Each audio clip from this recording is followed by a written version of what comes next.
Precisamente para ahondar más de la importancia de las lenguas, bueno, pues le doy la más cordial bienvenida nuevamente y con gusto a Nelia Antonia Juárez Audelo, es secretaria de Pueblos y Barrios Originarios y Comunidades Indígenas Residentes. Secretaria, ¿cómo está? Muy buenas noches, un gusto volverla a saludar. Alejandro, con el gusto de saludarte y saludar a tu audiencia en este día tan importante. Hoy nos tocó a la distancia, pero no menos importante. Oiga, pues platíquenos un poquito.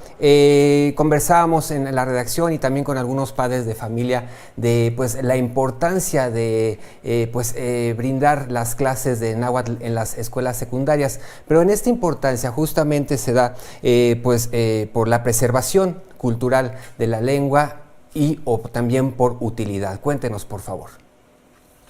Bueno, el Día Internacional de la Lengua Materna es una fecha para conmemorar justamente a las minorías lingüísticas y estar garantizando sus derechos. En la Ciudad de México estamos buscando que se consolide una política lingüística no solo para los hablantes, sino que estemos fortaleciendo a las comunidades para que cada vez más personas las hablen, y qué mejor que hacerlo desde las infancias y las adolescencias, ¿no?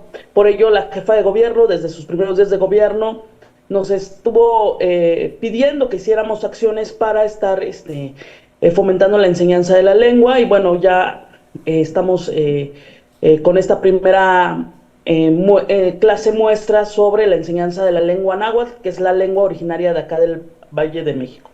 Claro. En ese sentido, ¿cuáles serían las ventajas para aquellos estudiantes que de manera voluntaria, como bien lo decía la jefa de gobierno, Clara Brugada, pueda tener para los educandos?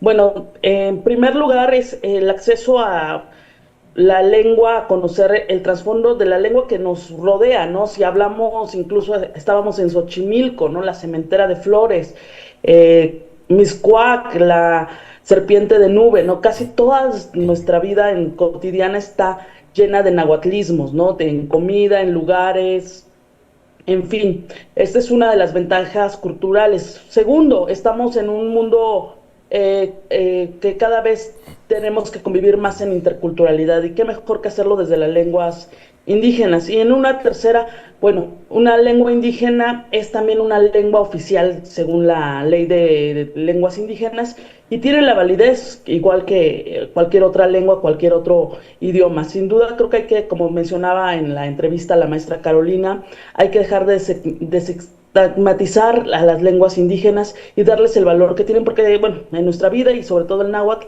tiene un peso muy importante, tienen conocimientos, tienen unas raíces profundas sobre la historia. Claro. Secretaria, ahora, ¿cómo se va a hacer este proceso de que pues, los jóvenes a lo mejor tengan cierta resistencia? Vivimos otros tiempos, el TikTok, las redes sociales, etcétera, pero ¿cómo llegar para que esta importancia de las lenguas llegue justamente a los jóvenes? ¿Cuál va a ser el modelo, por así llamarlo?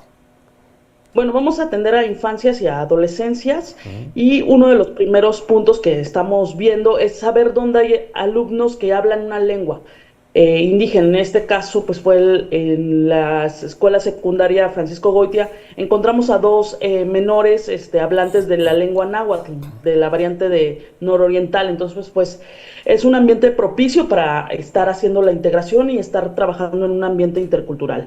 Lo otro, pues también vamos a buscar las raíces, ¿no? Muchos padres han dejado de estar enseñando la lengua, transmitiendo la lengua, pues por la propia dinámica de la Ciudad de México. Exacto. Y por la discriminación, también hay que decirlo, ¿no? Entonces vamos a buscar pues también padres o abuelos que fueron hablantes de alguna lengua indígena, y buscar que sus hijos, sus nietos estén retomando este modelo de revitalización. Y bueno, estamos muy positivos, porque ha habido casos como el caso catalán, que tuvo esta revitalización de su lengua. Claro.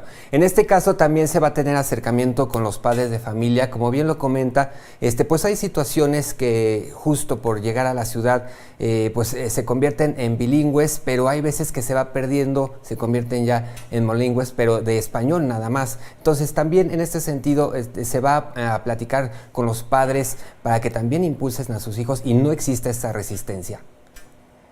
Así es, ¿no? El tema de ser monolingües, pues casi todos somos monolingües en español en esta ciudad, y justamente no estar buscando esa resistencia, buscar quitar estos estigmas de que es algo del pasado o que es algo negativo.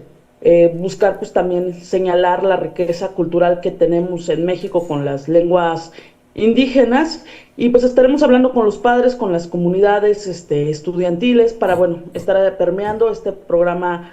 Pensamos iniciarlo con 78 escuelas, pensando pues en algún momento tener una cobertura total de la Ciudad de México y enfocándonos también a una demanda histórica de los pueblos originarios, sobre todo los del sur de la ciudad, la enseñanza del náhuatl que se hablaba acá en la ciudad, que es la variante del altiplano, que además pues tiene todavía su resistencia en Santana Tlacotenco. Claro que sí. Únicamente es en escuelas de gobierno. Todavía no se tiene planeado que también se pueda incluso abarcar a las escuelas particulares. En este momento es en escuelas de gobierno, estamos trabajando con la Autoridad Educativa Federal, con la SECTEI, y bueno, también es comentar, ¿no?, que Pilares tiene desde hace 6 años maestros en muchos de sus puntos de lengua, ¿no? Y ellos también están ahorita organizando un festival el domingo. Nosotros mañana también tenemos actividades en el Centro de Estudios Interculturales Nezahualcóyotl. Y pues son estos espacios para acercarnos, ¿no? Muchas veces en el metro, en la calle oímos las lenguas indígenas, pero realmente pues si nos acercáramos a las lenguas pues es un conjunto de conocimientos en música, en bailes, en Ok. medicina, en gastronomía y pues es muy rica esta ciudad al tener 55 lenguas. Perfecto, pues ahí está. Gracias por este análisis, la apertura sobre todo de este tema, que justamente pues a muchos padres de familia que no les quedaba claro si tenía que ser a lo mejor de manera obligatoria o iba a ser nada más de manera si los chavos quieren, pero bueno, ya no lo dejó usted claro. Ella es Nelia Antonia Juárez Audelo, secretaria de Pueblos y Barrios Originarios y Comunidades Indígenas Residentes. Muchísimas gracias, que pase un excelente fin de semana. Igualmente, saludos. Hasta luego. Y mire, este viernes la jefa de gobierno